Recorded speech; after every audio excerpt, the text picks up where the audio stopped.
नमस्कार. मी डॉक्टर सचिन विद्याधर जोशी.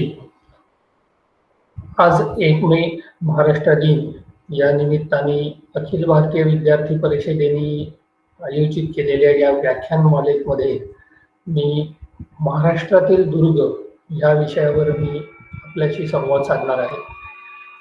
वेळ व्याख्यानाचा तसा थोडा कमी असल्याकारणाने खूप धावपळीमध्ये कदाचित मी या सगळी माहिती आपल्याला देणार आहे. वास्तविक महाराष्ट्रातील दुर्ग हा विषय जर मांडायचा झाला तर हा विषय जवळजवळ आपल्याला 7 ते 8 वेगवेगळी एक तासाची व्याख्यानं करायला लागतील, तरच हा विषय खऱ्या अर्थाने समजू शकेल. पण आज या व्याख्यानाच्या निमित्ताने महाराष्ट्रातील दुर्गांची एक ओळख मी आपल्या सर्वांना करून देणार आहे. दृकश्राव्य पद्धतीने मी आपल्याला या किल्ल्यांची ओळख करून देणार आहे. आपण विषयाला सुरुवात करूया. महाराष्ट्रातील दुर्ग किंवा महाराष्ट्रातील किल्ले हा विषय जर आपण बघितला तर आपल्याला थोडंसं किल्ल्यांच्या सुद्धा स्वतःचा एक इतिहास आहे, त्याच्यापर्यंत आपल्याला मागे जावं लागतं.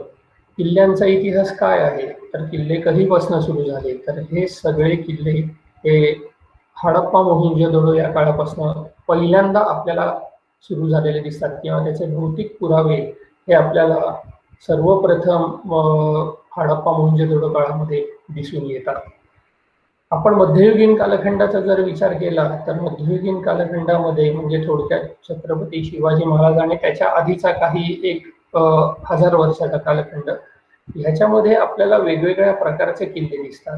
भुईकोट किल्ले आहे, जलदुर्ग आहे, गिरिदुर्ग आहे, सागरी दुर्ग आहे. भुईकोट सगळ्यांनाच माहिती आहे, जमिनीवर बांधलेले किल्ले असतात. जलदुर्ग पूर्णतः पाण्यामध्ये बांधलेले असतात. गिरिदुर्ग डोंगरावर असतात आणि सागरी दुर्ग जे आहेत ते समुद्र किनाऱ्यावर असतात. म्हणजे त्या किल्ल्याचा काही भाग समुद्रामध्ये असतो तर एक बाजू त्या किल्ल्याची जमिनीला जोडलेली असते.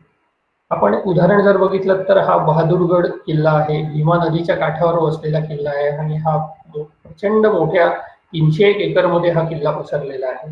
हा भुईकोट प्रकारातला किल्ला आपल्याला बघायला मिळतो. हा दौंड जवळ सिद्धटेकच्या जवळ हा किल्ला आहे. गिरिदुर्ग डोंगरावरती बांधलेले किल्ले असतात की जे पूर्णतः डोंगरावरती तटबंदी बांधून उभे केले जातात.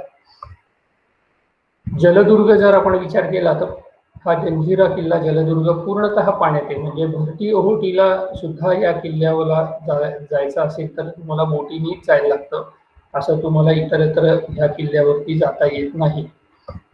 आणि मी आत्ता जो पुढचा तुम्हाला जो प्रकार सांगितला की सागरी दुर्ग ह्या प्रकारातले जे किल्ले आहेत ते सागरी दुर्ग 3 बाजूनी समुद्राने वेढलेले आहे आणि एक बाजू जमिनीला जोडलेली दिसते.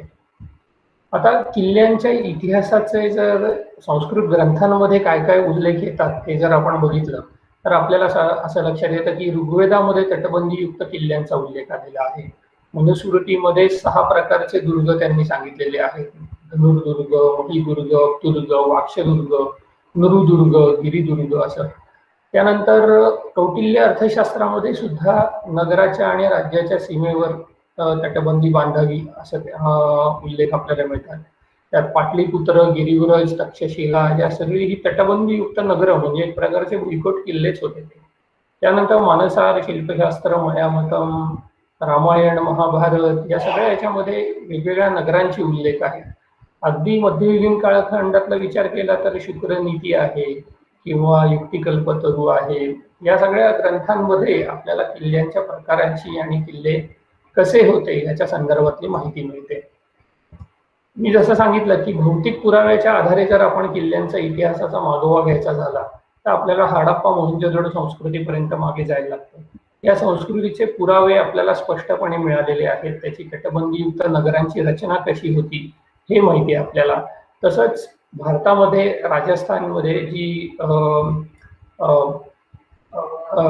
आपल्या इथे राजस्थान आणि हरियाणा हा जर भाग बघितला आपण तर या भागामध्ये सरस्वती नदी होती. तर सरस्वती नदीच्या काठावरती कालीबंगन नावाचं एक गाव होतं. ते हडप्पा मोहिंजोदडो एवढंच मोठं होतं. म्हणजे आपल्याला फक्त हडप्पा मोहिंजोदडो एवढंच माहिती आहे, पण त्यावेळी भारतामध्ये त्यावेळी भारत नव्हता खरं तर, सगळ्याच भारताचा भाग होता. पण तरी आजच्या भारतामध्ये कालीबंगन नावाचं शहर होतं, ते हडप्पा मोहेंजोदडो सारखंच होतं, तटबंदीयुक्त नगर होतं. हे खालती तुम्ही चित्र बघाल त्यामध्ये.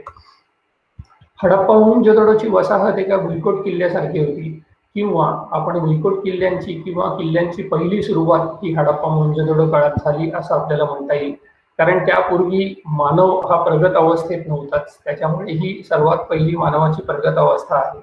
त्याच्यामध्ये आपल्याला तटबंदीयुक्त नगर दिसतं, म्हणजे सगळी वसाहत ही तटबंदीच्या आत आहे. बाजूनी खंदक आहे, खंदकामध्ये पाणी फिरवलेलं आहे, आणि आत शिवाय राजा आणि त्या राजाची लोक राहण्यासाठी त्यांना पुन्हा एकदा एक तटबंदीयुक्त वसाहत केलेली दिसते, ज्याला आपण आजच्या भाषेमध्ये किंवा मध्ययुगीन कालखंडातल्या भाषेत बालेकिल्ला असं म्हणतो. त्याच्यानंतर साधारणतः 2000 वर्षापूर्वी महाराष्ट्रामध्ये आपल्याला अशा प्रकारचे किल्ले बांधणीची खऱ्या अर्थाने सुरुवात झालेली दिसते. महाराष्ट्रात विदर्भामध्ये पवनी आणि आदम नावाची जी गावं आहेत, तिथे तटबंदीयुक्त नगरांचे अवशेष उत्खननामध्ये मिळालेले आहेत.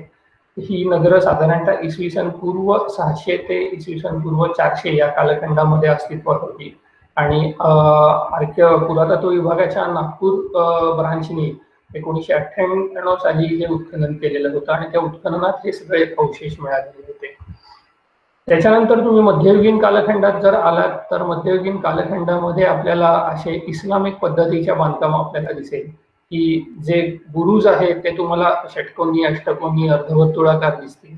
पण ह्याच्या थोड्याशा आधीच्या कालखंडात जर आपण बघितलं तर हिंदू शासकांनी केलेली जी बांधणी होती, त्यांच्या बांधणीमध्ये आपल्याला चौकोनी आकाराचे बुरुज दिसतात. म्हणजे कोणाच्या, तर यादवांच्या बांधणीमध्ये आपल्याला चौकोनी बुरुज दिसतात 12व्या शतकामध्ये, किंवा काकतीय साम्राज्य जे होतं वारंगळच्या इथे, त्या वारंगळच्या बांधकामामध्ये देखील चौकोनी बुरुज आहे. तुम्ही आज देखील वारंगळला जर गेलात तर तिथे वारंगळच्या किल्ल्याला चौकोनीच बुरुज आहेत आजही. त्याच्यानंतर तुम्ही विजयनगरला गेलात, हम्पी, त्यांनी बांधलेले जे किल्ले आहेत त्या किल्ल्यांमध्येही चौकोनी बुरुज आहेत.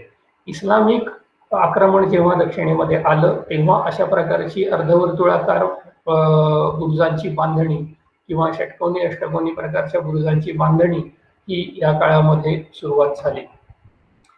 किल्ला जर एखादा समजून घ्यायचा असेल किंवा आपल्याला दुर्ग समजून घ्यायचा असेल तर दुर्गांचे घटक आपल्याला समजून घेणं खूप गरजेचं आहे. ते काय काय घटक असतात किल्ल्यांमध्ये, तर सर्वात पहिले महत्वाचा घटक म्हणजे खंदक. त्याच्यानंतर दरवाजा असतो, महादरवाजा, त्यानंतर चोर दरवाजा असतो बऱ्याचशा किल्ल्यांना. बुरुज तर सगळ्याच किल्ल्यांना असतात, तटबंदी सगळ्या किल्ल्यांना असते. त्याच्यानंतर आपण जर बघितलं तर खडकात खोदलेली पाण्याची टाकी असतात सगळ्याच किल्ल्यांवर. त्यानंतर अशा प्रकारचे टॉवर काही तुम्हाला पोर्तुगीजांच्या किंवा ब्रिटिशांच्या किल्ल्यावर दिसतात. त्यानंतर तोफा, बंदुका मारण्याच्या जागा आहेत, ह्या सुद्धा मध्ययुगीन काळामध्ये आपल्याला दिसतात. आता ह्याचं थोडंसं विस्ताराने जर बघायचं झालं तर खंदक हे 2 प्रकारचे असतात. एक पाण्याने भरलेला खंदक असतो किंवा कोरडे खंदक असतात. कोरडे खंदक खास करून तुम्हाला कोकणामध्ये बघायला मिळतील. कोकणामधल्या सागरी दुर्गांमध्ये जी जमिनीकडची बाजू जी किल्ल्याला जोडलेली असते, इथून किल्ल्यामध्ये सहज प्रवेश होऊ नये याच्यासाठी म्हणून अशा प्रकारचे कोरडे खंदक बांधले जातात. त्यानंतर खालती जर तुम्ही बघाल तर पाण्याने भरलेले खंदक, तुम्ही नळदुर्ग किल्ल्यात गेलात तर तिथे नदीच वळवलेली आहे त्या खंदकामध्ये, नदीचंच पाणी वळवून त्या खंदकामध्ये फिरवलंय, त्यामुळे त्या खंदकात 12 महिने पाणी असतं. तर अशा प्रकारचे खंदक तुम्हाला दौलताबाद आहे, नळदुर्ग आहे, औसा, उदगीर, परांडा ह्या सगळ्या किल्ल्यांवर तुम्हाला दिसू शकतील. सागरी दुर्ग हा तो प्रकार आहे. दरवाजे जर बघितले तर वेगवेगळ्या प्रकारचे आणि वेगवेगळ्या प्रकारची कमान असलेले दरवाजे आपल्याला दिसतात. त्यात खास करून काही वेगळे प्रकार महाराष्ट्रामध्ये रतनगड नावाचा किल्ला आहे किंवा हडसर नावाचा जुन्नर जवळचा किल्ला आहे. या किल्ल्यांवर किंवा जिवधन नावाचा एक जुन्नर जवळ किल्ला आहे, तिथे कातळात कोरलेले दरवाजे. तुम्ही जर हा डावीकडचा दरवाजा बघितला तर हा बघा, हा दगडावर दगड ठेवून बांधलेला नाहीये, तर कातळात कोरलेला दरवाजा आहे. आणि अशा प्रकारचं कोरीव काम हे काही फक्त सातवाहन काळात किंवा त्याच्या आधीच्या काळात होत होतं असं नाही, तर हे काम हे मध्ययुगीन कालखंडामध्ये सुद्धा केलं जात होतं. त्यानंतर उजवीकडे जर बघितलं फोटोमध्ये तर तुम्हाला दगडावर दगड ठेवून बांधलेले वेगवेगळ्या प्रकारच्या कमानीचे दरवाजे तुम्हाला दिसतील. अगदी पेशवे कालखंडामध्ये सुद्धा लोहगड सारख्या किल्ल्यावर काही दरवाजांची बांधणी झाली. रांगणा किल्ल्यावर इंग्रजांच्या काळात किल्ल्यांची दरवाजे बांधणी झाली. तसंच आदिलशहा, निजामशहा, छत्रपती शिवाजी महाराज यांच्या कालखंडामध्ये अनेक किल्ल्यांची पुनर्बांधणी झाली किंवा काही नव्याने बांधले गेले किल्ले. चोर दरवाजे जे असतात ते खास करून किल्ल्यातून आयत्या वेळी किंवा अडचणीच्या वेळी बाहेर पडण्यासाठी म्हणून ही सुविधा केलेली आपल्याला दिसून येते. तर असे चोर दरवाजे सगळ्याच किल्ल्यांना दिसतात असं नाही, पण खास करून शिवाजी महाराजांनी बांधलेले जे किल्ले आहेत, राजगड किल्ला आहे, तोरणा आहे, ह्या किल्ल्यांना अशा प्रकारचे चोर दरवाजे आपल्याला बांधलेले दिसून येतात. तुम्ही प्रतापगडला गेलात तर तिथे सुद्धा तुम्हाला चोर दरवाजे दिसून येतील. बुरुज खूप वेगवेगळ्या पद्धतीचे असतात. जसं मी आता तुम्हाला सांगितलं की चौकोनी बुरुज हे 12व्या-13व्या शतकातल्या हिंदू शासकांनी चौकोनी बुरुजांची परंपरा कायम ठेवली होती. पण त्याच्यानंतर इस्लामिक आक्रमण आल्यानंतर ती परंपरा खंडित झाली आणि मग अष्टकोनी, षटकोनी, अर्धवर्तुळाकार असे बुरुज यायला लागले. किंवा असे हे काही सिलेंड्रिकल प्रकारचे बुरुज असतात, म्हणजे असे निमुळते एका टॉवर सारखे केलेले बुरुज असतात. तर हे त्या त्या ठिकाणी असलेली जागा कशी आहे हे पाहून त्या बुरुजांची बांधणी केली जाते. तटबंदीचे 2-3 प्रकार असतात वेगवेगळे, की त्यावरनं आपल्याला तटबंदी पुन्हा कधी बांधली आहे आणि मूळ तटबंदी कधीची आहे हे ओळखता येऊ शकतं. पाण्याची टाकी हा गड किल्ल्यांवरचा सर्वात महत्वाचा घटक आहे, कारण आज्ञापत्र ह्या ग्रंथामध्ये, हा ग्रंथ शिवाजी महाराजांचे फायनान्स मिनिस्टर होते रामचंद्र पंत अमात्य यांनी हा ग्रंथ लिहिला. त्याच्यामध्ये पहिल्या वाक्यामध्ये त्यांनी असं लिहिलेलं आहे की उदक पाहून किल्ला बांधावा, गडावर पाणी असेल तर किल्ला बांधा. त्यामुळे तुम्हाला गडावरती एकापेक्षा भरपूर पाण्याची टाकी दिसतात. की तुम्ही बघा, तलाव असतात, काही चौकोनी हौद असतात बांधलेले, काही खांब टाकी असतात, काही कातळात खोदलेली पाण्याची टाकी असतात, अशी काही सिरीज मध्ये बांधलेली अशी टाकी असतात. तर हे वेगवेगळे प्रकार आपल्याला किल्ल्यांवरती पाहायला मिळतात. चर्या नावाचा जो प्रकार आहे हा तोफा बंदुका येण्याच्या आधीचा बांधकामातला घटक आहे. हे जे तुम्हाला कमळ पाकळीसारखं डिझाईन दिसतंय, त्या डिझाईनच्या दोन्हीच्या मध्ये जी गॅप आहे, दोन कमळ पाकळ्यांच्या मध्ये, त्या गॅपच्या मधून धनुष्यबाणाचा, भाल्यांचा मारा केला जात होता. पण जेव्हा तोफा बंदुका आल्या तेव्हा ह्या गॅपमधनं बंदुका मारणं हे प्रॅक्टिकली शक्य नव्हतं, कारण खालच्याही माणसाकडे बंदुका असणार, तुमचं डोकं एक्सपोज होणार खालच्या माऱ्याला. त्याच्यामुळे ह्या ज्या चर्या आहेत, ह्या चर्यांच्या मधली गॅप बुजवून ती बंद करून टाकली आणि त्याच्यामध्ये फक्त बंदुका मारण्याच्या जागा तयार केल्या गेल्या. या अगदी सुरुवातीच्या काळातल्या ह्या चर्या आहेत, याला चर्याच म्हणतात. बरेच जणांचा असं आपल्याला ऐकायला मिळतं इतर ठिकाणावरनं की यातनं गरम तेल ओतायचे. तर असं काही कुठलं तेल बिल वगैरे ओतल्याचे संदर्भ आपल्याला कुठेही मिळत नाही. त्यातनं जो मारा केला जायचा तो धनुष्यबाण आणि भाल्यांचाच मारा केला जात होता. असं गरम तेल ओतल्याचा कुठेही संदर्भ मिळत नाहीत आपल्याला. ह्या ज्या चर्या आहेत ह्या नंतरच्या काळामध्ये ह्या सगळ्या गॅप बुजवून टाकल्या आणि त्याच्यामध्ये ह्या वेगवेगळ्या किल्ल्यांवरच्या चर्या आहेत बघा, इथनंच ह्यालाच इंग्लिशमध्ये मॅसिकोलेशन असं म्हणतात किंवा छज्जा असं आपण म्हणतो. तर यातनं माराच केला जात होता. इथनं कुठेही गरम तेल बिल वगैरे काही ओतलं जात नव्हतं, कारण आपल्या किल्ल्यांवरती काही तेलाच्या विहिरी नव्हत्या की तेल गरम करायचं, म्हणजे शत्रू आल्यावर आधी तेल गरम करायला घ्यायचं, मग ते तेल ओतायचं. हे काही प्रॅक्टिकली शक्य नव्हतं कुठे इथे. हे सगळ्या मारा करण्याच्या जागा आहेत, या तुम्हाला वेगवेगळ्या दिसतात. पण या सगळ्या ज्या जागा आहेत या 15व्या शतकाच्या आधीच्या आहेत, कारण नंतर तोफा बंदुका आल्यानंतर तटबंदी आणि बुरुजांमध्ये आमूलाग्र बदल झाला आणि तो बदल होऊन ह्या जंगे आल्या. ही छोटी छोटी भोकं जी तुम्हाला दिसत आहेत ती तो बंदुकांचा मारा करण्याच्या जागा आहेत आणि वरती जी चौकोनी खिडकी दिसतीये ह्या तोफांचा मारा करण्याच्या जागा आहेत. आणि ज्याच्या वर उभं राहून हा मारा केला जातो त्याला पांजी असं म्हटलं जातं, पांजी. बालेकिल्ला तुम्ही बघाल तर बालेकिल्ला हा मूळ किल्ल्याचाच एक प्रकार आहे, पण तो बालेकिल्ला हा सगळ्याच किल्ल्यांना असतो असं नाही, कारण त्या डोंगराची रचना कशी आहे त्याच्यावर तिथे बालेकिल्ला आहे का नाही हे ठरवता येऊ शकतं. आता सातारा जिल्ह्यातले बरेचसे जे किल्ले आहेत, अजिंक्यतारा, सज्जनगड किंवा दातेगड, गुणवंतगड किंवा कमळगड, ह्या किल्ल्यांची रचना बघाल तर तिथे सपाट जागा आहे. वसंतगड किल्ला बघा तुम्ही, तिथे वरती त्या सपाट जागेवर परत काही टेकडी वगैरे नाहीये, त्यामुळे तिथे बालेकिल्ला हा नैसर्गिकरित्या बांधताच येत नाही. त्यामुळे सगळ्याच किल्ल्यांना बालेकिल्ला असतोच असं नाही. किल्ल्यांवरची अजून एक महत्वाची संकल्पना म्हणजे शरभ. रायगडच्या महादरवाज्यावर तुम्हाला वरती ही 2 वाघांची शिल्प दिसतील आणि त्यांच्या पायाखाली हत्ती आहेत. तर याला शरभ असं म्हटलं जातं. हे शरभ म्हणजे काल्पनिक प्राणी आहेत आणि लिंग पुराणातल्या एका कथेनुसार जेव्हा नरसिंह हा अकराळ विक्राळ होता, त्यांनी हिरण्यकश्यपूचा वध केला आणि वध केल्यानंतर तो लोकांमध्ये फिरायचा, पण लोकांना त्याची भीती वाटायला लागली आणि मग त्या लोकांनी शंकराचा धावा केला आणि शंकराने या प्राण्याचं रूप घेतलं आणि तो अवतार संपवला. म्हणून त्यावेळेचा सर्वात स्ट्रॉंग प्राणी कोण? तर हा शरभ. मग या शरभाचं अंकन आपल्या किल्ल्याच्या दरवाज्यावर करण्याचं कारण म्हणजे या शरभा इतकाच ह्या किल्ल्याचा राजा शक्तिशाली आहे हे सांगण्यासाठी, म्हणून हे अंकन किल्ल्याच्या दरवाज्यावर केलं जातं. तर हा जो शरभ आहे, आता हे शरभ आणि ही सगळी जी कथा आहे ही लिंगपुराणातली कथा आहेच आहे, पण वास्तविक ही कथा कुठेतरी शैव आणि वैष्णव यांच्या त्या काळातल्या वादावरनं आलेली असण्याची शक्यता आहे. पण असे वेगवेगळ्या प्रकारचे, आता इथे बघा हा अर्नाळा किल्ल्यावरचा आहे, त्याचं तोंड पोपटासारखं आहे आणि त्याची बॉडी जी आहे ती वाघासारखी आहे, पाय बदकासारखी आहे. इतर ठिकाणी तुम्ही बघाल तर इथे बैलासारखं तोंड आहे, इकडे हत्तीचं तोंड आहे, असा तो मिक्स प्राणी असतो, तो अस्तित्वात नव्हता कधी. छत्रपती शिवाजी महाराजांनी जे किल्ले बांधले त्याची नोंद ही सभासद बकरीमध्ये केलेली आपल्याला दिसून येतं. शिवाजी महाराजांनी बांधलेले नवे वसवलेले गड सुमारे 111 त्याची ही यादी आहे. या यादीमध्ये थोड्याशा काही चुका आहेत. म्हणजे आता मंगळगड जो किल्ला आहे त्यालाच कांगोरी म्हणून म्हटलंय, म्हणजे एकाच किल्ल्याची दोन नावं, अशी एक थोडीशी ही यादी चुकीची आहे. पण तरी आपण एक 90% ही यादी योग्य आहे असं धरायला काही हरकत नाही, कारण 90% हे सगळे जे आहेत किल्ले ते त्यातले महाराजांनी बांधले. तसंच त्यांनी कर्नाटक प्रांतामध्ये नवे 79 किल्ले बांधले, त्याची सुद्धा नोंद सभासद बकरीमध्ये केलेली आहे. छत्रपती शिवाजी महाराजांचा महत्वाचा किल्ला की जिथनं त्यांनी त्यांच्या आयुष्यातली 24 वर्ष काढली, तो किल्ला म्हणजे राजगड. हा त्या राजगडच्या बालेकिल्ल्याचा दरवाजा आहे. तसेच ह्या राजगड किल्ल्यात प्रवेश करण्यासाठीचा महत्वाचा राजमार्ग म्हणजे पाली दरवाजा. त्या पाली दरवाजाचे 2 दरवाजे आहेत, एकात एक, हा डावीकडचा पहिला आणि उजवीकडचा दुसरा दरवाजा. शिवाजी महाराजांनी त्यांच्या आयुष्यातली महत्वाची वर्ष कारकिर्दीतली ती ह्या जागेवरनं काढली. ती जागा म्हणजे ही पद्मावती माची राजगड किल्ल्यावरची.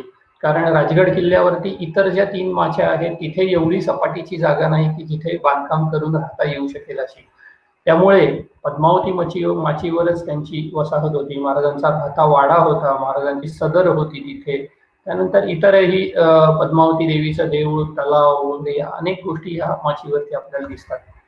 तर मी जसं सांगितलं तसे इतर ज्या 2 माच्या आहेत त्यामध्ये ही सुवेळा माची की जी अरुंद आहे, ही माचीसारखं बांधकाम करण्याचं मुख्य कारण म्हणजे गडाची सर्वात वीक बाजू ही आहे की इकडनं जर कोणी गडावर प्रवेश करू शकतं, म्हणून त्या बाजूने कोणी गडावर प्रवेश करू नये याच्यासाठी इथे ही अशी तटबंदी बांधली गेली.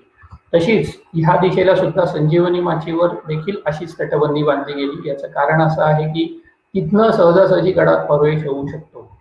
म्हणून खास करून शिवाजी महाराजांनी ही संकल्पना प्रथम आणली असं माझं स्वतःचं वैयक्तिक मत आहे की माची हा प्रकार शिवाजी महाराजांनी डेव्हलप केला. कारण ह्यापूर्वी जे किल्ले होते, आता लोहगड किल्ला हा शिवपूर्वकालीन किल्ला आहे, पण तिथे माचीचं बांधकाम हे शिवपूर्वकालीन नाहीये, माची ही नंतर बांधली गेलेली आहे. तसंच शिवाजी महाराजांनी बांधलेला तोरणा किल्ला त्याला सुद्धा माच्या आहे, झुंजार माची आहे, बुधला माची आहे. प्रतापगड शिवाजी महाराजांनी बांधला, त्याला आता सध्या लोक अफजल बुरुज म्हणतात, पण ते काही योग्य नाहीये. तो अफजल बुरुज नाहीये, ती माचीच आहे, एक प्रकारची निमुळत्या डोंगर रांगेवर बांधलेली तटबंदी.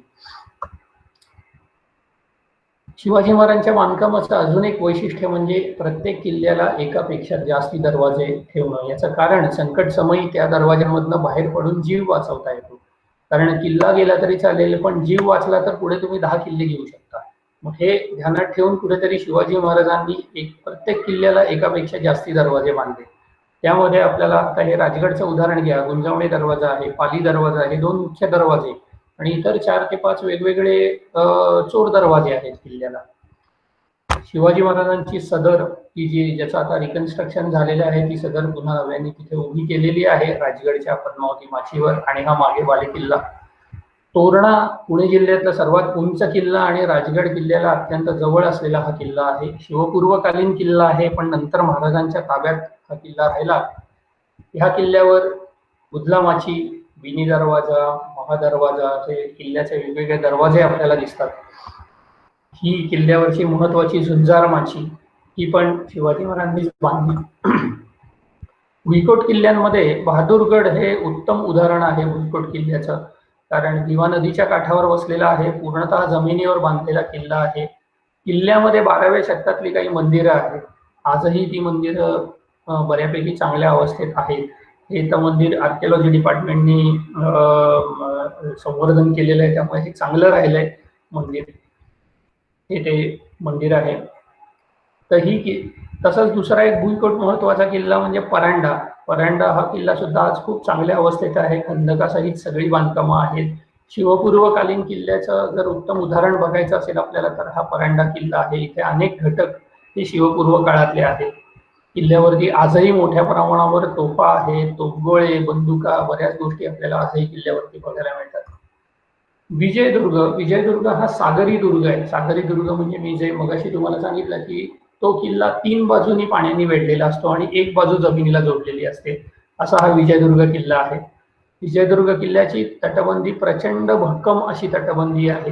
किल्ल्याबद्दल एक दंतकथा अशी आपल्याला ऐकायला मिळते की किल्ल्याच्या जवळ पाण्याखाली शिवाजी महाराजांनी एक भिंत बांधलेली होती आणि त्या भिंतीवरती बोटी आपटून फुटण्यासाठीची व्यवस्था त्या काळी केलेली होती.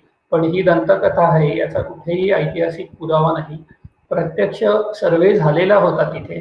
सर्वे होऊन तिथे जी भिंत त्यांनी बघितली, पण त्या बघितलेल्या भिंतीमध्ये ही भिंत नैसर्गिक आहे हे तिथल्या पुराव्यांवरून स्पष्ट झालं. आणि वास्तविक शिवाजी महाराजांनी हा किल्ला एवढा बळकट केलेला होता की वेगळी अशी काही भिंत तिथे बांधण्याची गरजच नव्हती.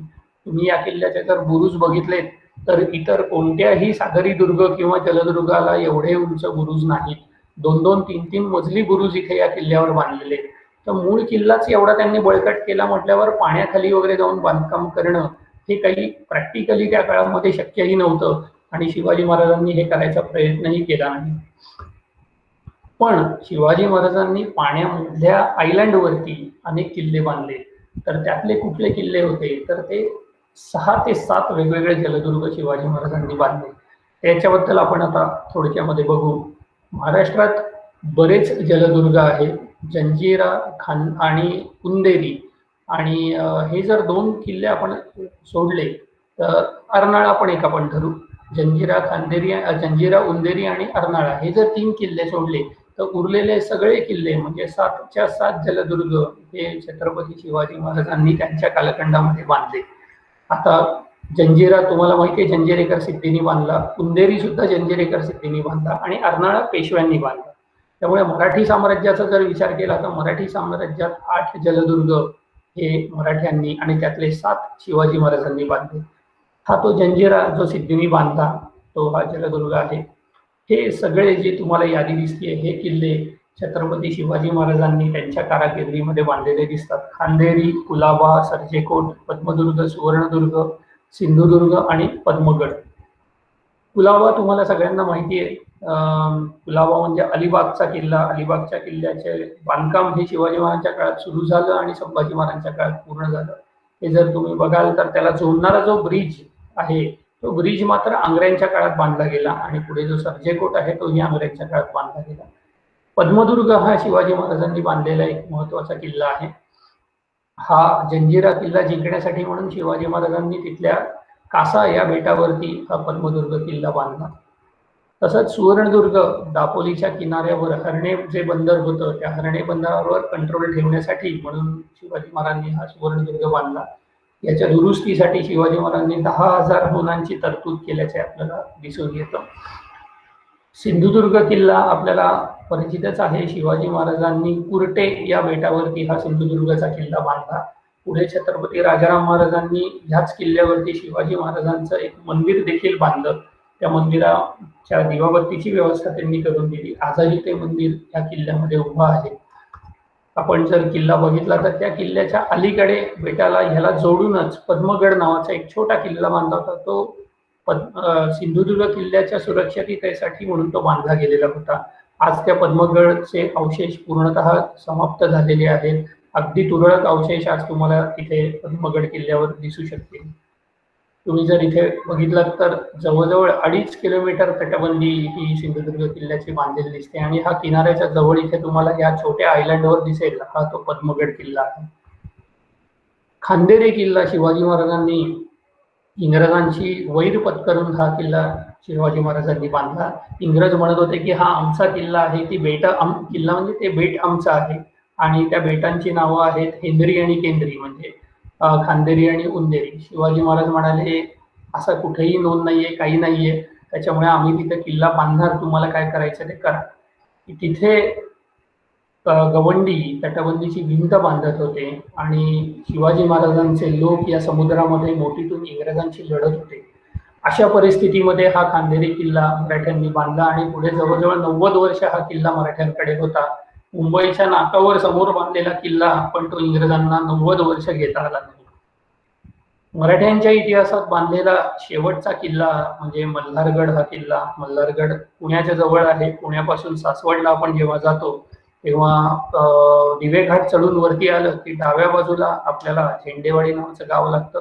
त्या झेंडेवाडीतनं आपण पुढे आत पूर्वेच्या दिशेला गेल्यावर आपल्याला हा किल्ला दिसतो.